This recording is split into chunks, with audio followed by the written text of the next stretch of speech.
Hello everyone, welcome to part 2 of Sparkster, Rocket Knight Adventures 2. Here's stage 3, the Airship, and it's a pretty annoying level. First off, the first section is a maze, which granted is not too complicated of a maze, but you have to take out these propellers before you can proceed with the rest of the stage. And there are 5 to 6 propellers on top of this airship. See where this is going? You have to take specific tubes from the underbelly of the ship in order to make it to the top of the ship and destroy those propellers. Some tubes will take you to where you need to go, others will lead you to a dead end. And that was the third sword right there. It's going to be on that section of the rooftop. Rather easy to get. All the while, don't think you're completely safe because everything at the bottom of the stage, the floor included, is going to be bombed out eventually. That brown floor I was standing on, that will eventually become a bombless pit if I take too long. So I can't delay, I gotta hurry my ass up. Oh wait a minute, I have a jetpack, I don't need to worry about that. Despite Sparkster having a pretty sluggish movement speed, he does have a pretty good jetpack. For one thing, it's charged up near constantly, so you don't have to worry about being caught off guard. Which that part is a pretty big improvement over the first game, where you had to charge up your jetpack manually. And if you get hit, then that charge gets lost and you have to charge it up again. And I think it was like that in the Super Nintendo game too. Except if you get hit, you don't lose your charge, so maybe it's also improved in that game too. I don't know, I have to play... we are gonna play the Super Nintendo game eventually, but I have to actually check to see if that's the case. Gonna be honest, I have played the Super Nintendo Sparkster game one time. I have never beat it. And I didn't even know there was a Sparkster game on Super Nintendo until 2020. It was one of those things where I was like, yeah, Sparkster, the game on Sega Genesis, right? No, there's a Super Nintendo game too. What? And that was my reaction. I was like, okay, that's a thing. But no, the Super Nintendo game is good too. In fact, from what I've played, the Super Nintendo version is at least more fair than this one, so that's good. We'll just have to see when we get to it next week because I am excited for that one.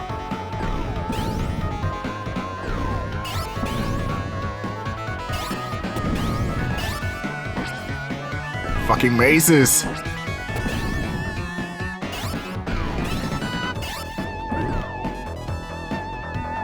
The graphics in this game are pretty good, even if the colors sometimes are a bit drab and dingy at points.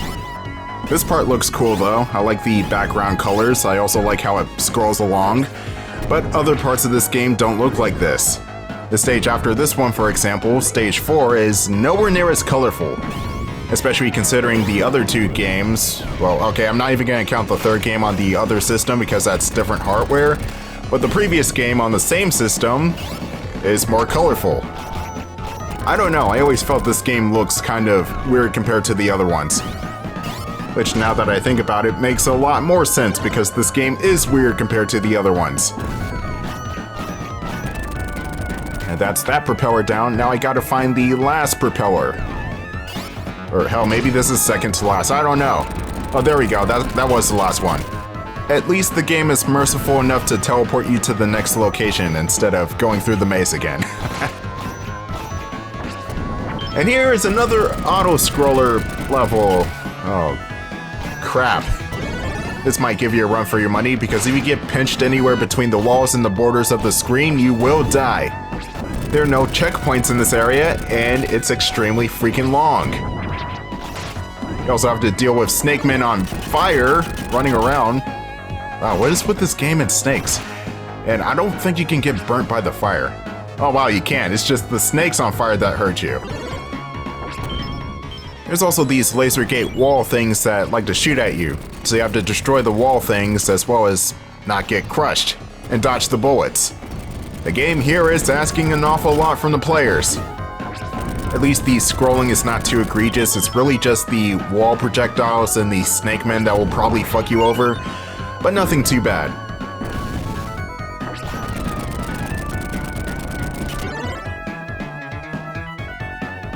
You douchebag, he just popped out of nowhere.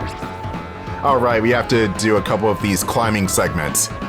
You have to time your not so careful movement with that of the robots, otherwise you die. Like I said in the previous part, the only thing that can truly kill you in one hit in this game is crushing in endless pits. And this area unfortunately has both. Gladly skip you, sir. That's the only laser gate you can skip, unfortunately.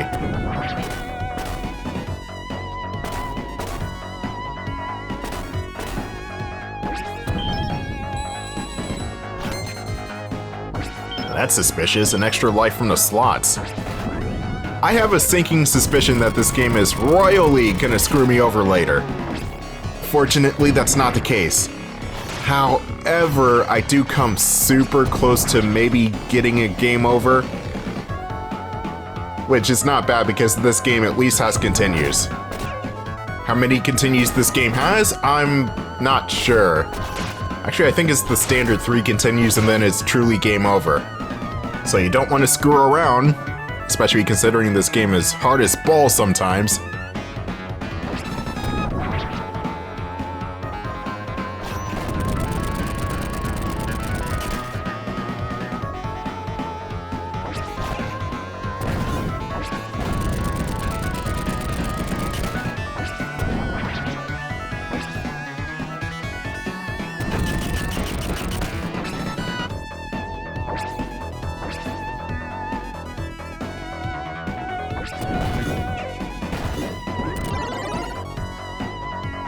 And here we are at the boss.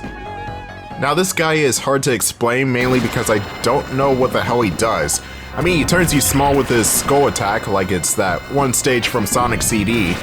And then he turns into some sort of djinn creature, and he shoots out all these other skulls. Now the skull attacks hurt you. And I don't even know how to avoid those, because they're super quick. God damn it, I'm small again! Sparkster's adorable! Where was I? When you're small, you can still do your attacks, or at least your dash. But I'm not even sure you can swing your sword. It's kind of weird. This boss fight is just super weird. Like it's a completely different style of boss compared to the other 2 bosses.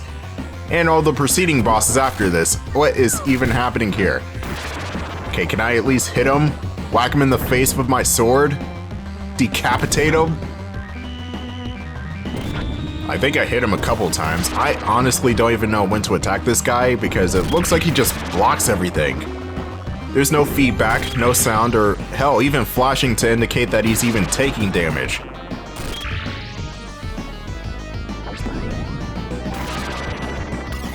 And then he breaks up into small baby snakes. I'm not sure if that's from me dashing into him or if he just does that automatically. I don't even know this boss fight. It's so confusing. Honestly, I would say that this is the worst boss fight in the whole Sparkster trilogy, but I'm pretty sure there's something in the 3rd game that's even worse.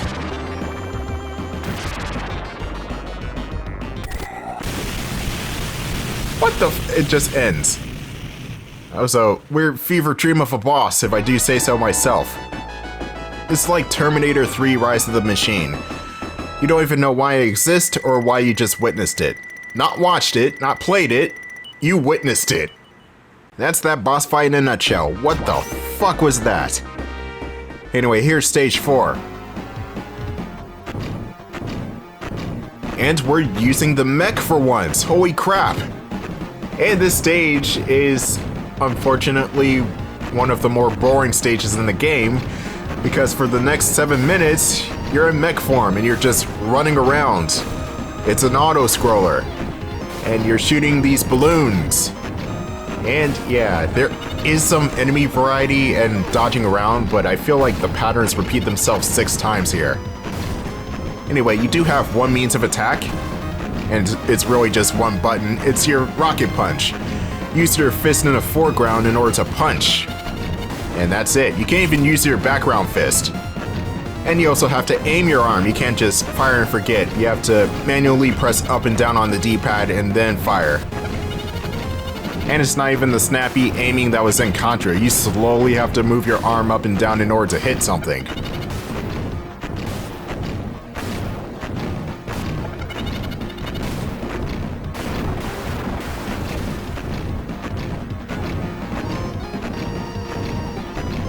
Oh, cool, we got some ground action. Now we can actually get off this thing, right? What? Okay, this part is actually kind of funny. Just like with the torso section, you have one button to attack, and it's just this sprint kick, I guess you could call it. I don't even know the exact terminology of this attack, it's just a sprint kick, I don't know what to say. I don't even think I've ever seen a sprint kick or long jump, I guess it is, done like this before, but maybe it's just me.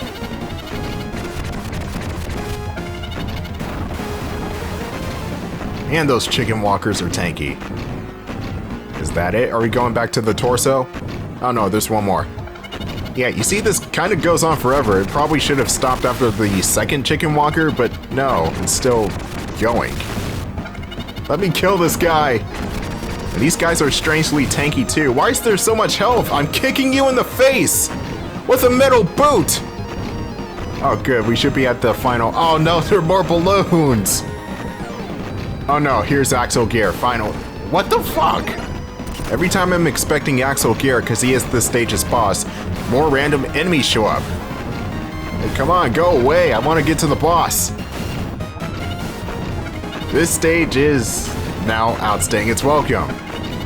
God damn these enemies. And if you die, no checkpoints. You have to start the whole thing over again.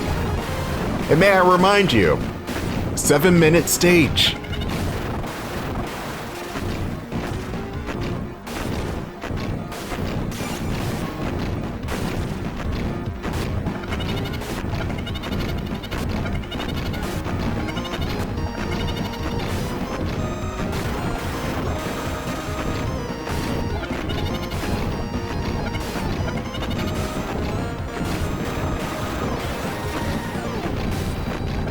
How are they responding that quickly?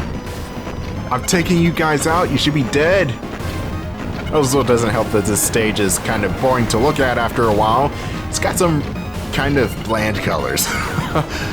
Brown buildings with a hell red background, okay. I haven't seen that before. Castlevania did that color scheme first and better. And it will always do that color scheme better. Are we at the boss? Oh, finally! We're at... Well, at least we're dodging Axel Gear's missiles. And even this part goes on for freaking ever. We just dodge missiles and punch them out of the air.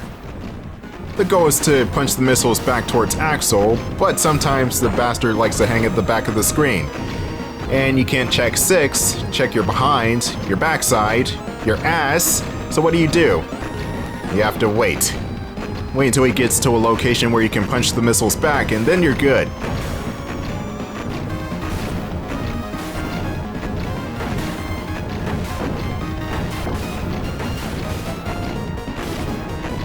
And Axel appears to have a lot of health in this section. I think he takes upwards of 15 missiles. Ugh, wow, just to make a tedious stage even more tedious. Get your ass up here.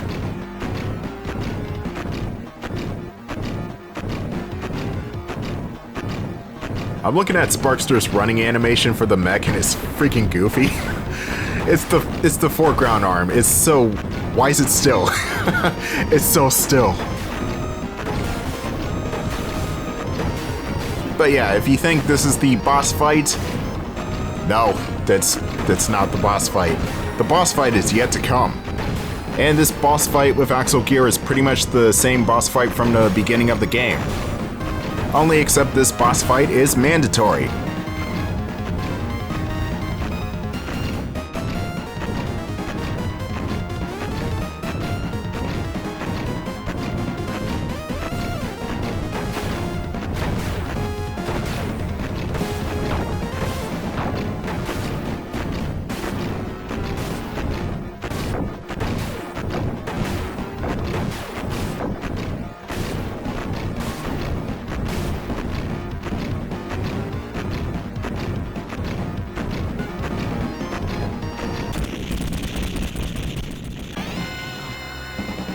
Let's get ready to rumble! Axel Gear is already disqualified because he used a missile! Now this boss fight is the same as the prologue, but I'll go over the basics again. A is going to be your basic punch, B is your block, and C is your uppercut. Since movement speed is slower in this game compared to the previous game, you have to rely on your block and not so much dodging. there's a way you can get Axel into a predictable rhythm in this fight, and that is have him shoot your missiles, or shoot his missiles, and then you block it, which will leave him wide open. Like so. Does not even attempt to block the slow-ass uppercut. And I think the damage values are the same as the prologue, so you only have 5 hits before you drop, and he has about 7 to 10 hits before he drops.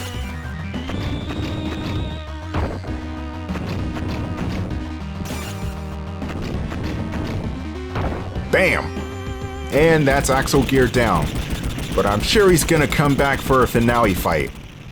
Anyway, stay tuned for the final part of Sparkster, where we finally end this really weird game. I'll see you then.